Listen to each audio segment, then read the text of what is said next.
बिल्ली गई दिल्ली। एक बार थी एक चंचल सी बिल्ली जो अपने परिवार के साथ रहती थी। उसका नाम था टिली। कुछ दिन बाद खाने की कमी की वजह से सारे बिल्लियों को भूखा रहना पड़ा। जैसे खाना और कम होते गया, एक बंदर से उनको यह संदेश मिला जो दिल्ली में रहता था।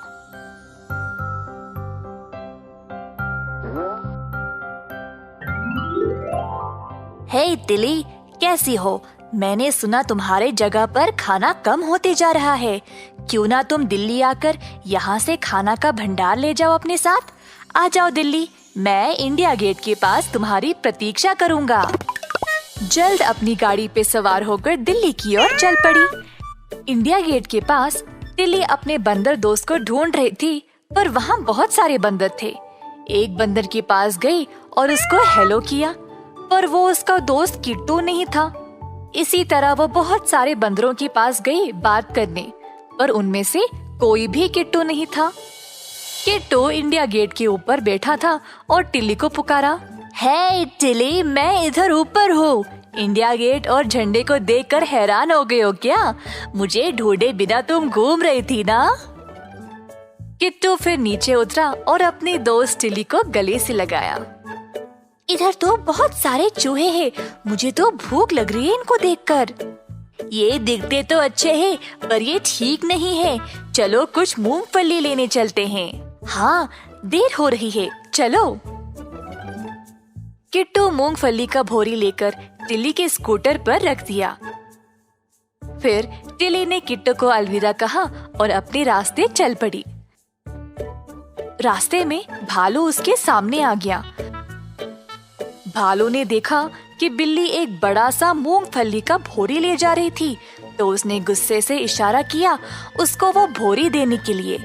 टिली को समझ नहीं आया कि वह क्या करे, तो वह बिना रुके भालू को ढकेल के आगे निकल गई। भालू गिरा नीचे और उसको दिखने लगे तारे। उस दिन से भालू अपने 4 और भालू दोस्तों के साथ टिली का वापस आने का इंतजार कर रहा था। एक दिन भालू और उसके दोस्त कुतुब मीनार के पास खड़े थे जब उन्होंने दूर से टिली को आते हुए देखा। सारे भालू तैयार हो गए उसका सामना करने। टिली तेजी से आई और सारे भालुओं को लात मारते चली गई। अगली बार जब टिली किट्टू से मूंगफली लेने आई, तो किट्टू ने देखा कि टिली कुछ परेशान सी थी। क्या बात है, कोई परेशानी? हाँ किट्टू, कुछ मसला हो गया है और शायद तुम ही मेरी मदद कर सकते हो। एक बड़ा भालू हर बार मेरे रास्ते में आ जाता है। उसकी नजर मेरे मूंगफली की भोरी पर है। 2 बार तो मैं उनसे छूट गई, पर अगर और ज्यादा भालू आ गए तो शायद मैं अकेले कुछ ना कर पाऊंगी। अब तुम ही बोलो मैं क्या करूं?